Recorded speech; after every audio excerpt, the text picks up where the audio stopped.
This audio presentation of Neville Goddard's God Only Acts is brought to you by audioenlightenment.com. Copyright 2012, all rights reserved. God only acts. You may ask, how can a mortal man, born as we were born and who will die as we will all die, know that God only acts? But I tell you I know it from experience. I have experienced the Word of God, and tonight I will tell you how I know that God and God only acts. The name of God is the key to understanding the biblical doctrine of God. In biblical terms, the question is asked, does God exist? Who is our God? What is His name and what is His Son's name? For Israel, the personal name of God is I Am. Although I read that statement in Scripture, I did not know it until it was revealed to me through experience. Let me begin by quoting a passage from the 82nd Psalm. God has taken His place in a divine council. In the midst of the gods He holds judgment. I say, you are gods, sons of the Most High, all of you. Nevertheless you shall die like men and fall as one man, O princes. Now, the interpretation of this great psalm depends upon the meaning the interpreter gives to the word Elohim. The word Elohim is a plural word meaning God. It first appears in Genesis in its singular form. In the beginning, God. Then, in the 26th verse, the word becomes plural when God says, let us make man in our image, after our likeness. In the 82nd Psalm, the word Elohim appears twice in the first verse, and once again in the 6th. God, or Elohim, has taken His place in the midst of the gods. Elohim. In the midst of the changing series of events of man in secular history stands the unchanging Word of God. Creation is over. It is finished. The time is fulfilled. Now in us, for sacred history is over. Secular history is a changing thing that will in time wither like a plant and fade like a flower. No matter how great a nation is today, tomorrow it will vanish. No matter how important you appear to be now, your life here will vanish like the footsteps on the sand as the waves wash it away at high tide. But salvation history is forever. So in the midst of these changing series of events of secular history stands the unchanging salvation of Jesus Christ. The passage I have just quoted from the 82nd Psalm is literally true, for I experienced it in the summer of 1929. From this experience, I know that God only acts. When Blake wrote the beautiful poem, The Marriage of Heaven and Hell, he wasn't exercising his right as a poet when he said, God only acts and is in existing beings or men. For when Blake advanced into Jerusalem in his greatest of all poems, he said, let us of whom all is, and who was, among us give decision. The only actor is God, and beside Him there is no other actor. Therefore I say, you are the Elohim, sons of the Most High, all of you. Nevertheless you will die like men, and fall as one man, O princes. Now God, having taken His place in divine council, holds judgment in the midst of the gods. This is literally true. It was revealed to me back in 1929. Here is my experience. I was a professional dancer in New York City. It was just before the Great Depression when one night I was called and taken in spirit to stand before a heavenly woman seated before a large ledger. As I stood at her left, she turned, and although she did not speak, she looked into my eyes as though for confirmation. Then she looked back at the ledger, and with a long quill pen she made a motion in it. Then I was taken into the divine council, the assembly of the mighty ones, to stand before a God, the risen Christ, the personification of infinite love. Standing before Him, I could feel nothing but love. Then He asked me a simple question. What is the greatest thing in the world? And I answered in the words of Paul, faith, hope, and love. These three, but the greatest of these is love. With that He embraced me. We fused and became one body of infinite love. I now wear the human form divine, which is love. Having fused with God, no one in the world can separate me from the love of which I am. As I was embraced, a voice said, down with the blue bloods. Now I found myself standing before God in the appearance of the Almighty, the mighty ones now gathered as one, who commanded me, saying, time to act. At that moment I was whisked out of that divine assembly to find myself back in the secular world of men, this world in which I was born and where I will die. When this experience was mine, I had fulfilled the 82nd Psalm. I say, you are God's, sons of the Most High, all of you. Nevertheless, you shall die like men and fall as one man, O princes. As I said earlier, the name of God is the key to the interpretation of the doctrines of God, and to Israel that name is I Am. The Word reduced itself to the state called Moses and said, say to the people of Israel, I Am has sent me. How do I know I Am has sent me? I experienced it. And who is this one who sent me? Myself. We are told that I Am contains all the gods from which you and I fell. Listen to the words. You will fall as one man, O princes. Now the word, Yod-He-Vah-He, translated I Am, has as its primary meaning to fall, to cause to fall, to blow, to cause the wind to blow. One being containing all the one who fell and caused the fall. This was all predetermined, for it was God's plan. One God containing the gods, all sons of the Most High, fell and caused to fall, so that the one God may rise one by one from this world of sin and death. God was one in the beginning, and He is one in the end. We are told in Isaiah, I will gather you one by one, O people of Israel. We are all gathered back into the same being we were before, but infinitely enhanced by the experience of our fall into the world of sin and death. I say to everyone, you are God's, sons of the Most High. Nevertheless, you will die like men. Everyone dies here, and fall as one God fragmented into infinite being. Then all will be put together to form the one man, this time infinitely greater than he was before the fall. The words rang in my ears, time to act, for God is the only actor in the world. It is God who is playing all the parts. Some parts of the drama are horrible, while others quite pleasant. But at every moment in time God is acting. The most horrible act is being played by God, for God is man, yet He is a God of infinite love. I know, for when I fused with God, I fused and became one with His body of love. You cannot see the body that I wear with mortal eyes, for mortal eyes die.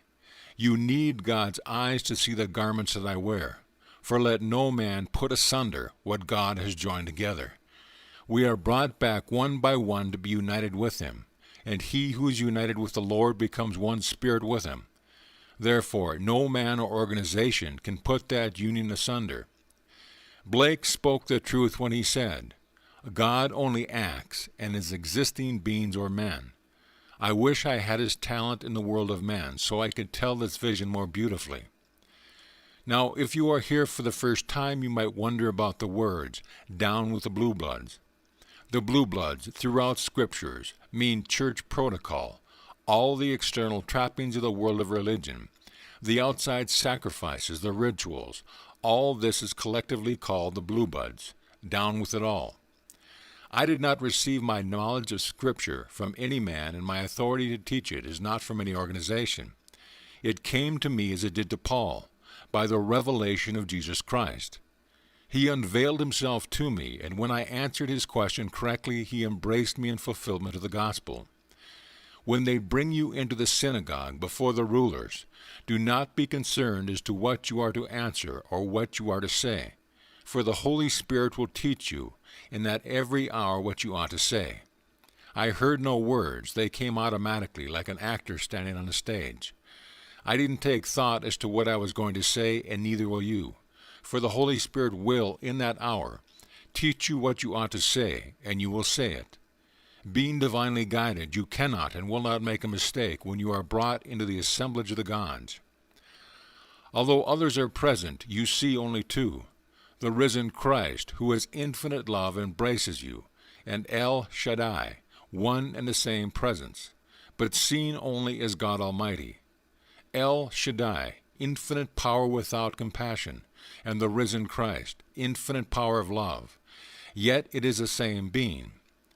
I appeared to Abraham, Isaac, and Jacob as God Almighty, but by the name the Lord, which is I am. I did not make myself known unto them. Then comes a greater revelation when God, who is our Father, reveals himself to us, his sons. Being sons of the Most High, no one can fail. No one will be lost, not one in all my holy mountain. So I urge you to remain in Jerusalem until you are called into the divine assembly. No one knows when the time will come, for he who fell is he who caused the fall, and the wind is the one who caused the wind to blow. For the wind and the cause of the wind are one. That is God's elective love. No one knows when the wind will blow. He may come this night and breathe upon you to awaken you and take you in spirit into that divine assembly. As the wind or spirit blows where it wills, and you hear the sound of it. But you do not know when it comes or where it goes, so it is with everyone who is born in the Spirit. The word wind and spirit are the same in both Hebrew and Greek. No one knows when it is going to happen, only that you are called according to his purpose. Those who he foreknew, and he foreknew all of us, he predestined to be conformed to the image of his Son. And those whom he predestined he called, and those whom he called he justified, and those whom he justified he glorified. Here we find we are predestined to be called into the divine counsel, justified through divine acquittal, and glorified by being given the gift of God himself. No matter what you have done in this world, when you are justified, you are divinely acquitted. No one is without sin. Every child born of woman has violated the commandments of God, for the commandments are done psychologically. You have heard it said, "Thou must not commit adultery."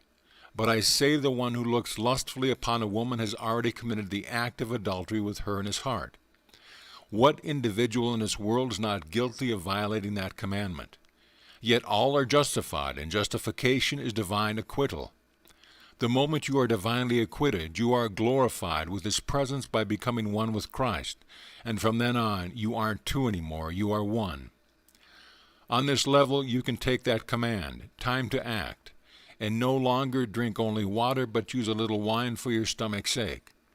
Water symbolizes the psychological life.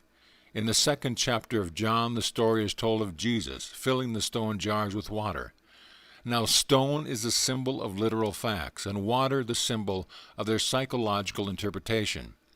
When you repent by changing the literal facts to conform to your fulfilled dreams, your water has turned into wine, for wine is the application of the truth that you have heard.